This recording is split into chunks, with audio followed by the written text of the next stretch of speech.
In this video I'm gonna test the Mitakon 17mm 095 lens. Yes, the F number is 095. Hi there, my name is Peter Forsgaard and I am an Olympus visionary and a professional photographer from Helsinki, Finland. And before we start talking about the pretty fast lens, please consider subscribing to my channel and hit that bell so you get notified when there is a new video online. My channel is all about you getting to be a better photographer and of course about Olympus gear, and this time a very fast Mitakon Speedmaster 095 lens. Before we start talking about the lens itself, I have to mention that the packaging that this lens came from is beautiful. Look at this leather box. I know it's not an important thing, but that gives you the impression of a really high-class lens, and you will find out that this is quite high-class lens. Build quality of the lens is really good. It's full metal lens and all the knobs and all the rings are really good, and I will talk about those a bit later. But let's first look at the specs of this lens. And the cameraman is falling down.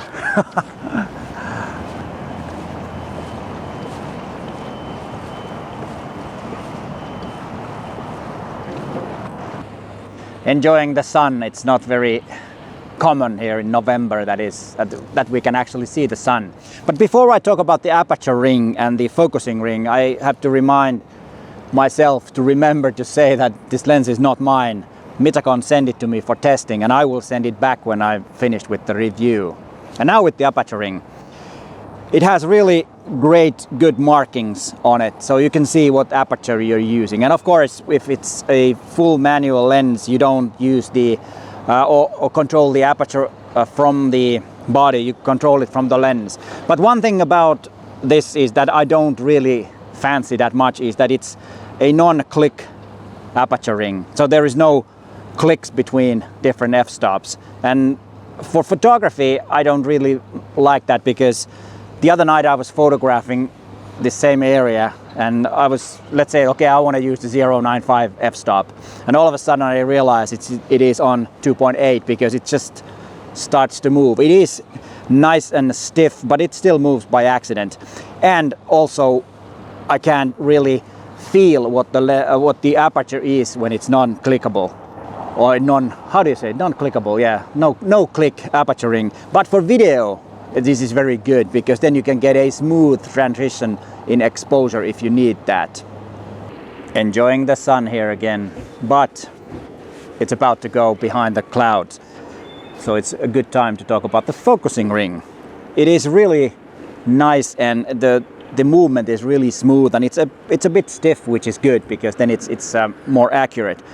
And it is there is some stop, so it doesn't turn around. It will stop in the closest focusing distance and in infinity. But the one thing what I noticed when I tried to make some street photography with this is quite long.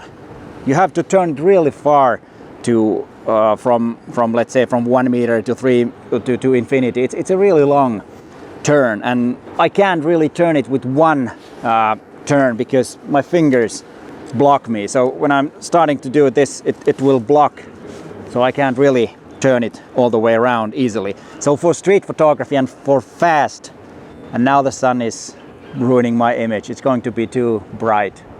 Sorry about that, but I still enjoy the sun, so I'm sorry about this. But now November, Helsinki, Finland, sun, the combination is just great. So sorry about the bright picture, but let's continue anyways. Where was I? Yeah, it was about the focusing ring and street photography. It's not a fast lens to focus, but for, let's say, video shooting is good, and for landscape where you not in a hurry, it works perfectly.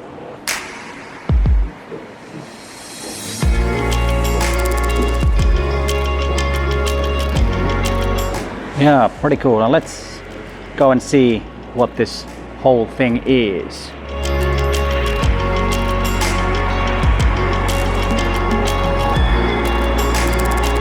Okay, here we can see what it is. Let's see.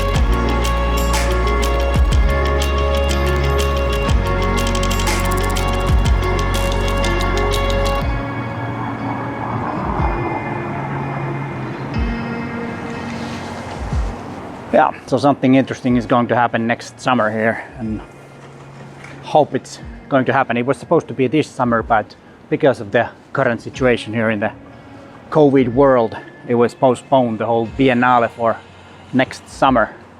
But let's continue with the photographing with the 17mm 095 Mitakon lens. Even though this is a manual focus lens, it's actually quite easy to focus because using focus peaking, and I've set so that when I press the ISO button on my EM1 Mark III, I can toggle between focus peaking on and off. It is actually quite easy, even though, you know, manual focus might be a bit hard, especially if you're using the what do you call the LCD, it's harder, but with the EVF it's quite easy. There is no electronic contact or information going inside the camera whatsoever.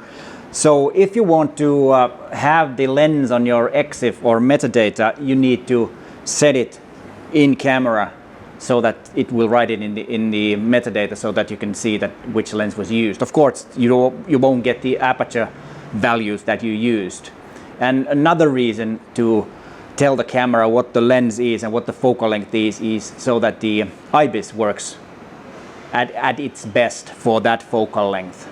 So that's also an important thing. And of course, this lens does not have an image stabilizer, but it doesn't really need. It's a wide angle lens, and the body stabilizer is really good, so it doesn't matter. So who is this lens for? As I said, it might not be the best lens for street photography because of the pretty long focusing ring, and also if you're not used to doing manual focus, then it might be a bit hard to use it for street photography. But for landscape photographers, I think this lens is marvelous because it's very well made, even though, of course, I have to mention it's not weather sealed. So that's one thing that in a rainy weather, this might not be the thing. For landscape photographers, maybe even portrait photographers, if you are more for environmental, how do you say it, environmental portraits, where you can see the surroundings of the person to tell a bigger story, then this might be a good lens. And as I said, also for video shooters, this is really good because it has a good image quality, and the focusing ring is better suited for, and the aperture ring for video shooters. It is a quite versatile lens, but it depends on what you're shooting if you need this lens. But I will take a few photos. It's getting a bit dark here, so I will continue making images with this, and we'll see you back at the office. Meanwhile, enjoy the images.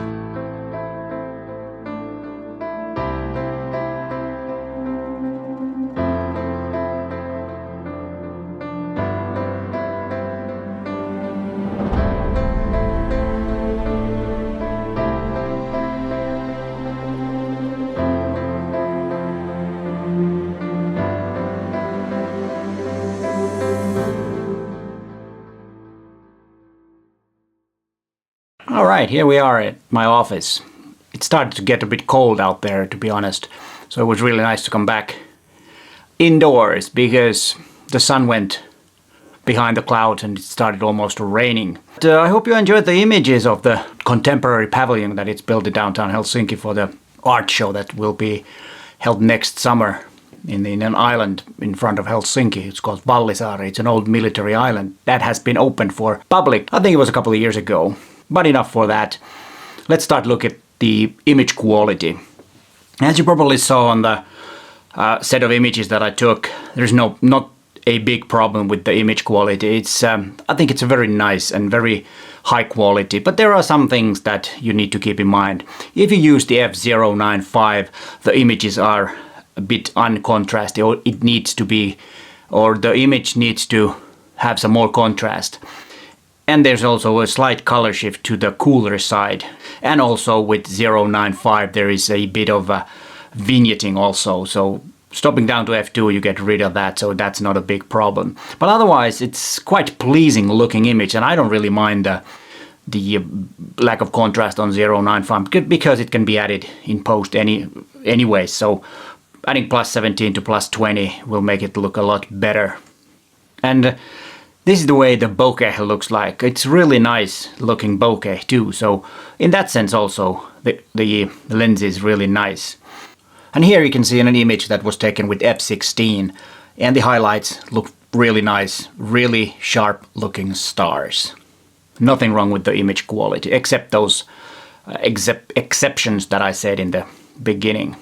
And then the conclusion. I already said a few things about who this lens is for. It's not for street photographers, in my opinion. It can be used, of course, but the focusing ring is quite long. You need to turn it really a lot to go from, like I said, from 1 meter all the way up to infinity. But of course, if you set it to around 4 meters and f8, for example, then you don't really need to worry about the focusing that much. So that way it can be a great lens for the street photography.